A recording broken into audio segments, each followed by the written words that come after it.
welcome to the Max. We are sitting here next to our blueberries, taking a break, and we're going to discuss a great topic for us today. We're going to talk about 10 items that I believe that you can do best with when it comes to economic collapse, or let's say the dollar crashes. So we're looking at things that can be bartered and used as currency, money, or commodities to take care of our family. So we're going to talk about those 10 things today, starting right now. I know it's nothing new, but it's so good to see you.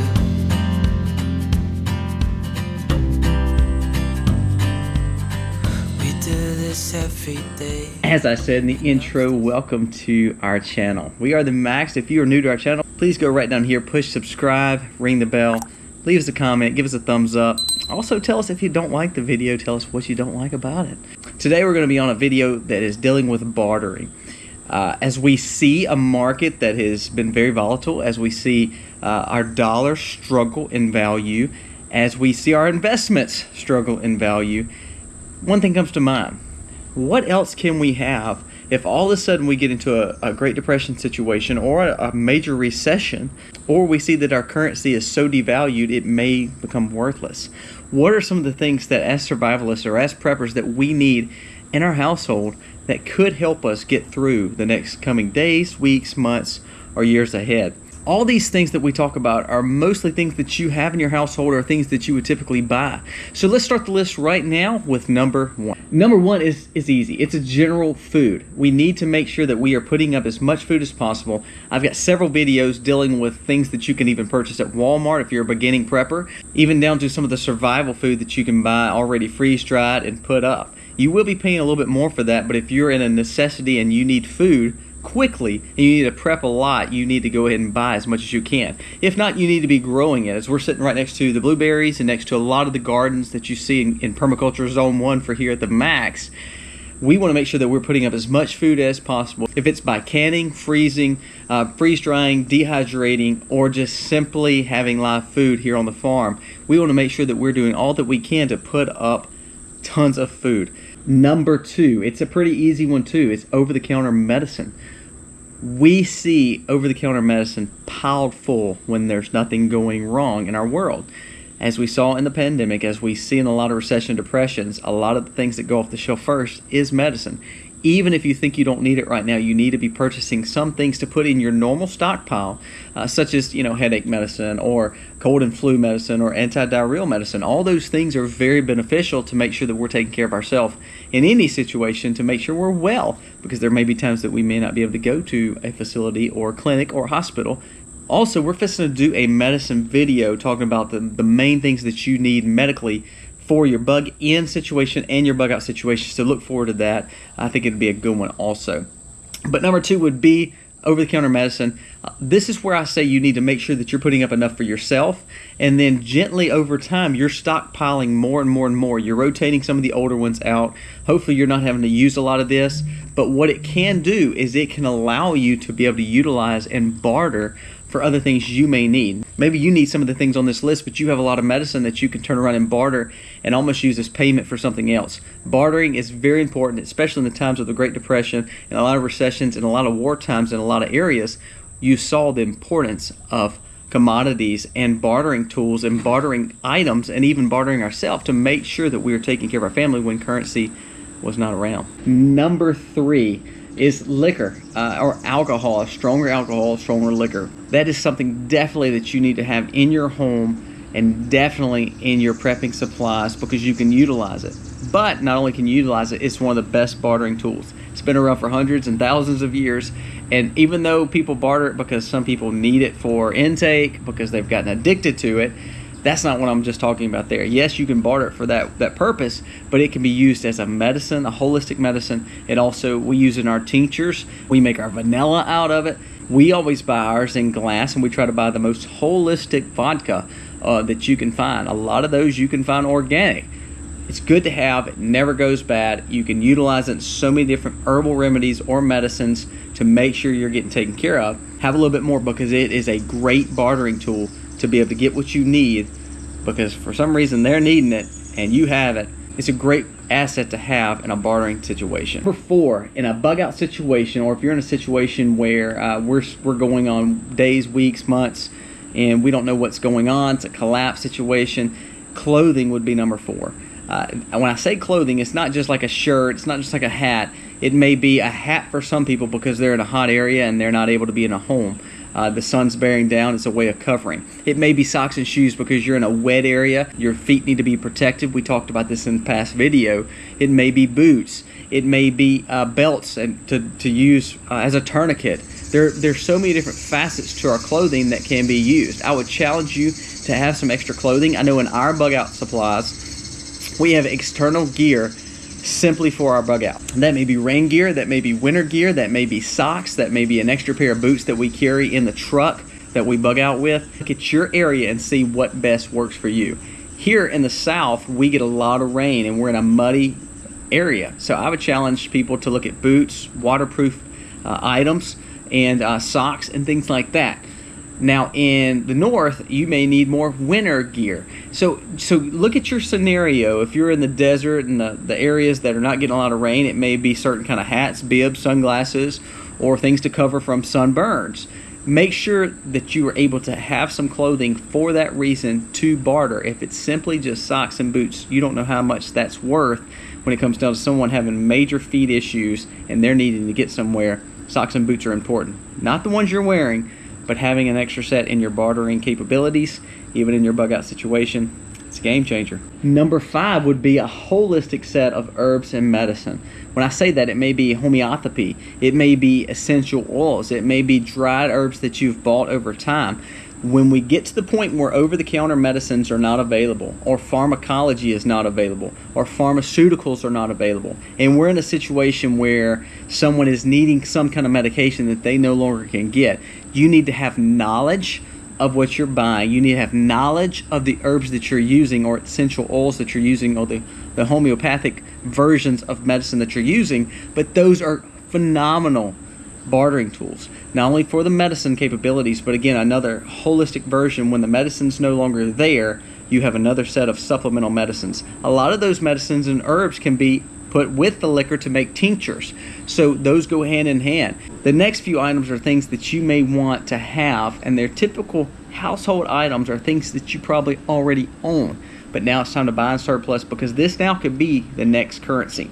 Remember, when money is tight or money's not available, we need to have other bartering techniques to make a new currency. So this next one is pretty easy. It's going to be salt. You know, you heard the whole term, he's not worth his weight in salt. Salt was a currency for a long time in a lot of different cultures. Make sure you're putting up salt. Salt can easily be bartered because guess what? When we slaughter or process an animal and there's no fridge or there's no grid to take care of the coolness, it's not winter, maybe we're needing to eat, the only way that you're going to cure that meat, or the only way that you're going to allow that meat to be preserved without some kind of cooling situation, is salt. Even though it might not taste the best, that's the way that you can make that meat last longer. Because not only can you preserve with it, it becomes almost a currency because other people need it. So many other benefits to it. I've seen people clean with it. I've seen people sanitize with it. Personally, the best though is meat preservation and preserving some of the food that you may have to get off farm or you may have to hunt and kill. Having salt will allow you to preserve a lot of the harvest to make your food go longer. When some of your canned goods or preserved goods are already gone, now it's time to find live foods and to make them last longer. Salt is key. Next, goes along with salt, is sugar. Sugar in the same fashion that I was talking about salt. We use sugar to preserve meats as well and to cure meats. Now, let me kind of throw another part of the sugar aspect on you. We don't house a lot of sugar. We house a lot, but we don't house as much as we probably should as a family of 8. However, we have bees. Bees provide us honey. That honey is a natural sugar. Not only is honey very good for you, it's got tons of healing agents in it. It helps you with your allergies. If you've got cuts, abrasions, it also can help heal. Mixed with a lot of other things can make another holistic medicine that can provide you benefits for your family. Also bartering techniques for other things you need. When people need something and you have surpluses of it, it allows you to get what you need from them. Bartering is all about making sure that you are able to help someone else at the same time they're helping you. It is a mutual, a relationship building technique in our community. So have sugar, have honey, make sure you have them in the natural organic sense. Make sure you're putting them up because they can be a game changer in preservation and also holistic medicines again. Now, another bartering tool. I'm not talking about toilet paper or anything like that, but I am talking about hygienal wipes. I'm talking about general purpose towels. I'm also talking about things like diapers and feminine hygiene. All that's grouped together in one. I would say it's like cotton supplies. A lot of times we don't think about stockpiling those things. I mentioned this in the hygiene video right before this one, how important it is. We saw with a lot of other shortages, people did not have enough high in demand. You can go to cloth diapers. I'm totally fine with that. You don't have to buy the box of diapers and store them. Go with cloth diapers. You don't have to buy tons of towels, but to have a set of terry cloths in your bug out bag or in your home that you can turn around and utilize. That's even going down to gauze, making sure that you can take care of a situation. We talked about this in hygiene where you may be able to bandage something, but we need some kind of cloth to put over it. So by having extra cloths, extra diapers, extra cotton-based products, it's great for bartering, especially for people that are very specialized in what they're looking for.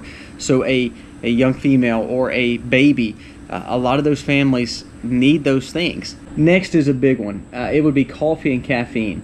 We tend to say coffee and caffeine has been around again for a long time, but it's one of those situations where it helps us stay alert.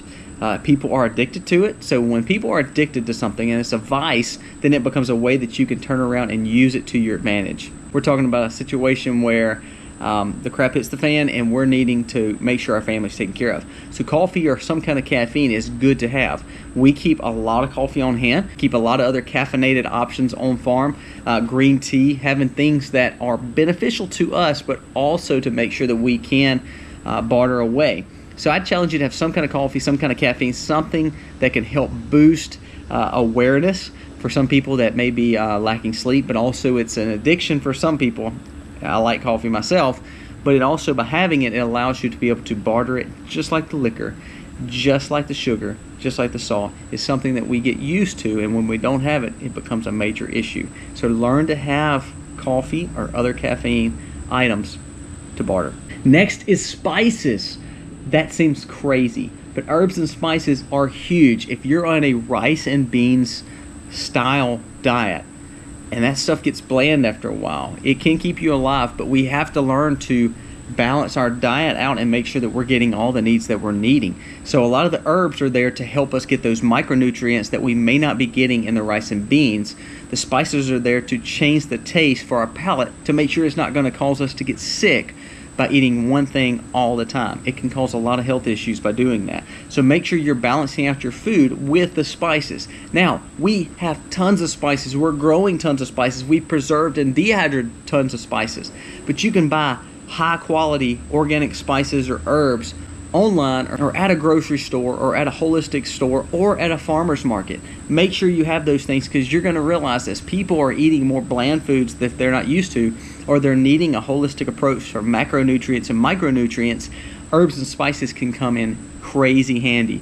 A lot of times in cultures, again, herbs and spices were like salt. They were traded as a currency in those times, in those areas. Now, in America, that was not a very common practice, but it may become a common practice, especially when currency is not available like cash. So make sure you have herbs and spices just like you would have salt and sugar. Definitely one of the most important things. Number 10, the last thing is going to be guns and ammo. Now, I have a certain caliber and a certain ammo that I love shooting. Carry on is my everyday carry. Also, I have a long rifle or another carbine version of those guns that I like personally. I have a lot of ammo for that. I don't believe you can ever have too much ammo for those guns. Now, in a situation where if I can pick up other ammo, even the ammo I'm buying that I like, or other ammo for other guns that I may not have, but I find a good deal on it. Or I may have the weapon, or I may have the ammo, but I don't have a lot of it. But there's somebody that probably does want that ammo, that does want that gun. So I would tell you, even if your caliber, if you're a 9mm shooter, but all they have on the shelf is .380, buy .380, because then you can barter with somebody that needs the .380 when you want the 9.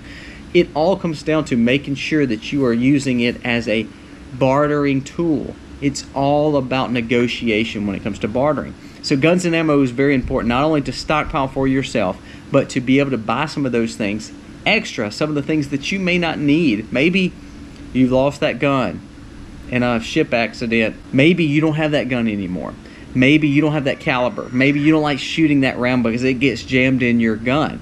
You need to make sure that you have those items that best fit your situation. But say you have extra ammo, say you have a different caliber that you're no longer needing, you can utilize that, and that is one of the most important bartering tools that you can have. Not only are you providing safety and security for yourself by getting whatever they're allowed to give you, but don't barter that with somebody you don't know. Make sure that you know and trust that person. It may be a part of your community that helps you take care of your family too. So part of that bartering of the guns and ammo may come with the contingency, hey, I'm allowing you to have this, or I'm allowing to barter this, and this is my negotiation. You help take care of what we have here. So guns and ammo would wrap up the list. I think this is a great list. I hope you found some kind of nuggets in here that could benefit you and your family and your farm or home to make sure that you are ready for when currency is not available, or when money is sparse, or when inflation gets the dollar and it's no longer of value to us. What is of value? It's food, it's medicine, it's hygiene, it's taking care of our families, it's preserving, it's making sure that you're doing all you can to take care of your family, and that's sometimes by helping others, they're helping you too. Lastly, I challenge you to use yourself as a bartering agent too, and what I mean by that is when someone needs help, you help them. Give people hope. Allow yourself to be able to be the light that someone sees. If you can help somebody with a gun or ammo, or you can help somebody with food, you can help somebody with a simple pair of socks, I always challenge you to buy more than you need, because ultimately there's someone out there that could be in need that you can help, and ultimately they can be an asset to you as well. Make sure you are stockpiling, you're prepping, you're doing all that you can to take care of your family, but ultimately putting up more than you need so you can utilize it, and it can be assets. It can be more than just that. It can be currency for you one day to take care of your family when things may go bad for the dollar and collapse may happen. Hopefully none of this stuff will happen, but by having these bartering tools, you can utilize them on your own property, but you can use them and help others out at the same time. Guys, hope you enjoy this video. Please, again, go down here, write us a comment, give us a thumbs up, please subscribe to our channel, and hopefully you're enjoying our content. God bless. Happy homesteading, y'all.